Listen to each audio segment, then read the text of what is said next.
Episode 13 की शुरुआत में कोतो सोच रही होती है कि कहीं इरी क्रिस्टीन के करीब तो नहीं आ रहा है।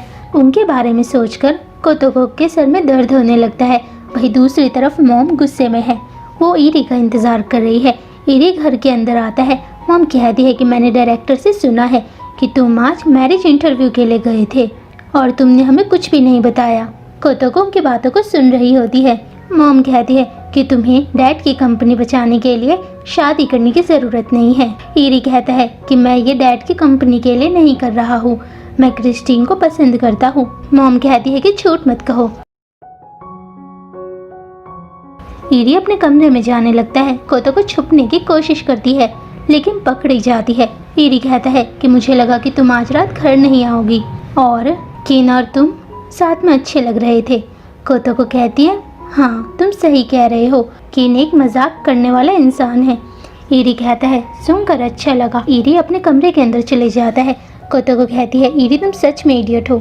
यूनिवर्सिटी में कोतो को जिंको और सातोमी से कहती है कि कल रात किन ने मुझे शादी के लिए पूछा लेकिन मुझे समझ नहीं आ रहा कि मैं उसे क्या कहूँ। सातोमी कहती है मुझे लगता है कि तुम्हें इरी के बजाय किन के बारे में सोचना चाहिए। जिंको कहती है वैसे भी इरी की गर्लफ्रेंड है इसलिए तुम्हें इरी के बजाय किन के बारे में सोचना चाहिए। फिर सातोमी कहती है किन तुम्हें पसंद करता था जब से तुम इरी को पसंद करती थी और तुम्हें अब समझ आ रहा होगा कि किन को कैसा महसूस होता था।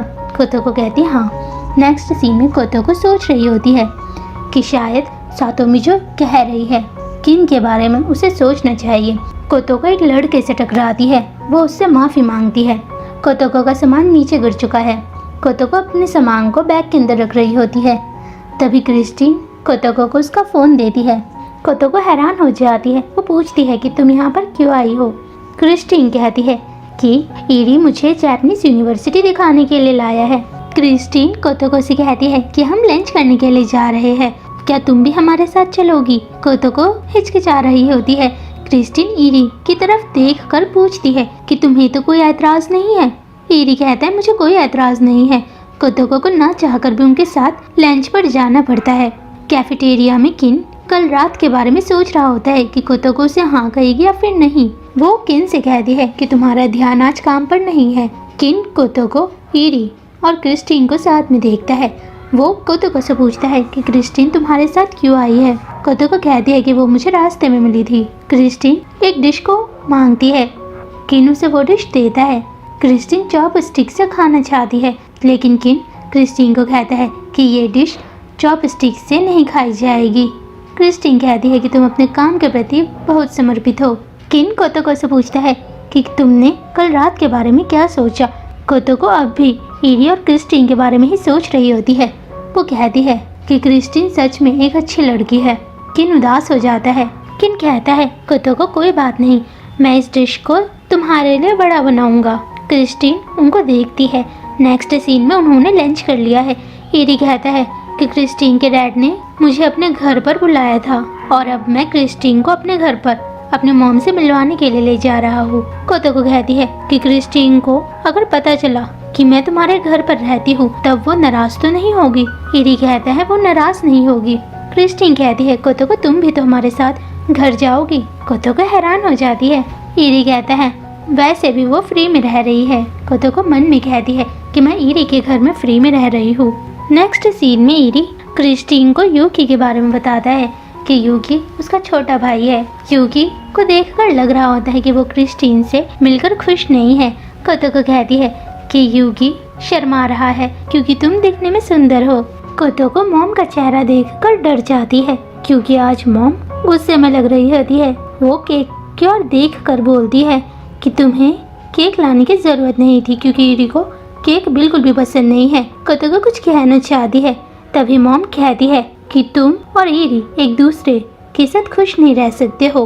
वो हंसने लगती है। कोतो कहती है कि आपको कोई गलत फहमी हुई है, ये केक मैं आपके लिए लाई थी। क्रिस्टीन उनके लिए तोहफा लाती है। वो कहती है कि इरी ने कहा है कि आपको ये तोहफा ज़रूर पसंद आएगा। नेक्स्ट सीन में मॉम और यूकी को देखकर ऐसा लग रहा होता है कि वो क्रिस्टीन को पसंद नहीं कर रहे हैं। कोतो क्रिस्टीन को मिठाई खाते हुए देखती है। कोतो कहती है मैंने पहली बार किसी नोबल लेडी को खाना खाते हुए देखा है। मॉम मुंह बनाकर कहती है कि वो अपनी जवानी ऐसे ही खराब कर रही है। वो ईरी को ताना मार रही होती है। कोतोको कहती है कि क्रिस्टीन एक एक्टिव लड़की है। क्रिस्टीन कहती है कि मैं हॉर्स राइडिंग और गोल्फ खेल लेती हूँ और कुछ दिन पहले ही मैंने टेनिस खेलना भी शुरू किया है। कोतोको कहती है ईरी और मैं टेनिस क्लब में थे।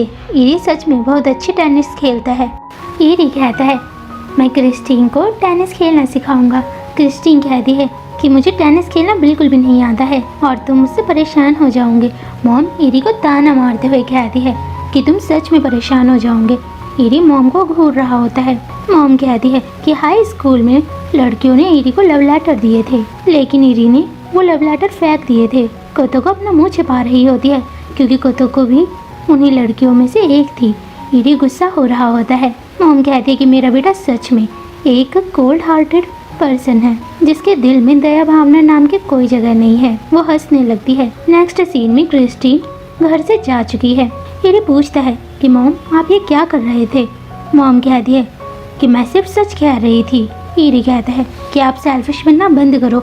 मॉम कहती है मैं कब सेल्फिश हुई। वो कहता है कि आप कोतोको और मुझे एक साथ देखना चाहते हो। कोतोको उनकी बातों को सुन रही होती है। मॉम कहती है मुझे लगा कि तुम दोनों एक अच्छे कपल बन सकते हो।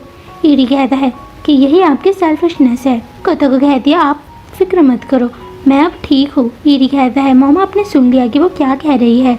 मॉम कहती है ठीक है। वो चले जाती है। ईरी भी चले जाता है। कोतोको उदास हो रही होती है। रात को किन कोतोको को कॉल करता है। किन कोतोको से कुछ ज़रूरी बात करना चाहता है।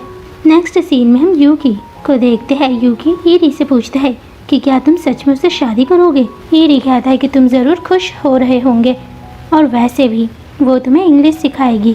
नेक्स्ट सीन में कोतोको पूछती है डैड अगर मैं किन से शादी करूं तब आपको क्या लगता है कि क्या हम खुश रहेंगे।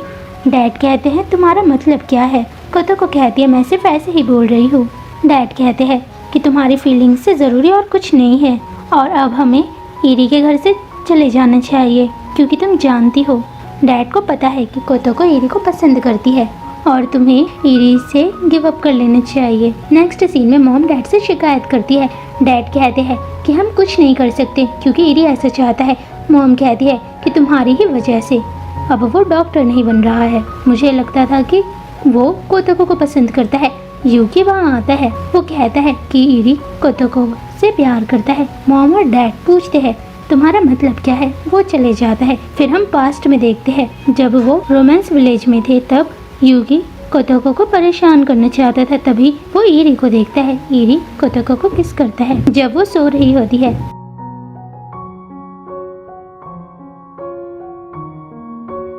मत्सुमोतो कहती है कि मुझे वो लड़की बिल्कुल पसंद नहीं है।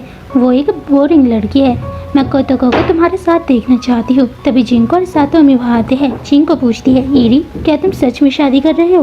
मत्सुमोतो पूछती है कि कोतोको कहाँ है। सातोमी कहती है कि कोतोको किन को जवाब देने के लिए गई है कि वो उससे शादी करना चाहती है या फिर नहीं, क्योंकि किन कोतोको को 5 साल से पसंद करता है। वो ईरी को देखते हैं। ईरी वहाँ पर नहीं है। नेक्स्ट सीन में बारिश हो रही होती है। कोतोको और किन डिनर करते हैं। ईरी मेट्रो में होता है। किन कोतोको से पूछता है कि तुम्हारा क्या फैसला है। कोतोको से जवाब नहीं दे पा रही होती है। वो उससे फिर से पूछता है। किन इस समय गुस्से में हो जाता है क्योंकि कोतोको को अब भी ईरी की याद आ रही होती है। वो कोतोको को फोर्स करता है कि वो ईरी को भूल जाए। वो उसे पकड़ता है। कोतोको ईरी का नाम पुकारती है। कोतोको किन से माफ़ी मांगती है। किन रोने लगता है। कोतोको वहाँ से चली जाती है। कोतोको इस समय बारिश में है। वो अपने आप से कहती है कि मैं सिर्फ ईरी के लिए ही बनी हूँ। मैं अपनी पूरी ज़िंदगी अकेले रहूँगी। मैं उसकी फ़ोटो को हमेशा अपने पास रखूँगी। कोतोको के सामने ईरी होता है।